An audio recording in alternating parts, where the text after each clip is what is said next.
Samsung isn't shipping the Note series lineup with the 45-watt charger. Instead, you are getting the 25-watt charger this year. And the next year, from the Galaxy S31 or S21, you're not gonna see any charger in the box. So yeah, there is that.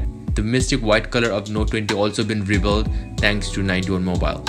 So Samsung came out with the light variants of the Galaxy S10 and the Note 10 last year. The company watered down its high-end devices to provide a premium experience to customers who didn't want to pay that much. We already know the company is planning such a variant for the Galaxy S20, which may be launched as the Galaxy S20 Fan Edition, but no Note 20 Lite this year.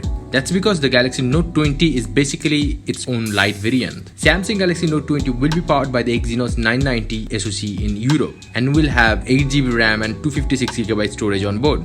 No microSD support. And unlike the Galaxy Note 20 Ultra, the vanilla Note 20 will sport a flat 6.7-inch AMOLED display. The resolution has been dropped to Full HD+, and so is the refresh rate from 120Hz on the Note 20 Ultra to 60Hz on the Note 20. So outdated.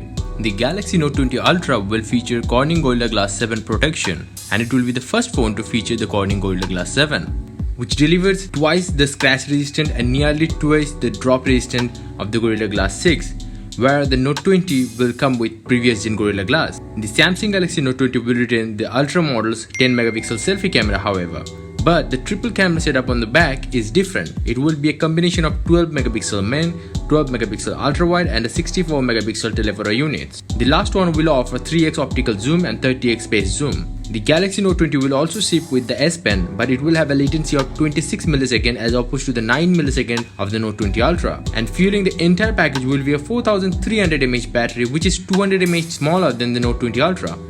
Perhaps the most alarming indication of this not being a fully premium device is the plastic back, even though it's going to have a metal frame, and they call it Glassstick. I know that sucks.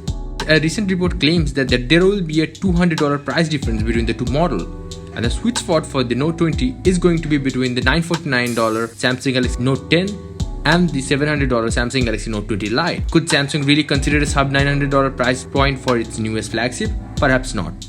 And then the Galaxy S20 Fan Edition is coming at $750 in October. It will come with a 4500 mAh battery capacity, rumored to come in a screen size between 6.5 inches and 6.7 inches, and it will sport Infinity O style OLED screen with FHD+ resolution. It will be powered by Snapdragon 865 and will come with a 6GB of RAM and 128GB storage option with microSD support. That's a good point. We're also getting 12MP main shooter with a 12MP ultra-wide snapper and an 8MP telephoto camera with 3x optical zoom and a 32MP selfie camera. Okay. The phone will also offer IP68 dust and water resistant and will also be available in both 5G and 4G version. The new report also mentions the possible launch colors for the Galaxy S20 Ultra Fan Edition, which includes red, white, green and orange. Cool. So, what we will buy?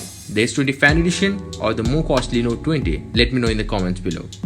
If you like this episode and quality presentation, please hit the like button, please do subscribe or watch my other videos. Bye and take care.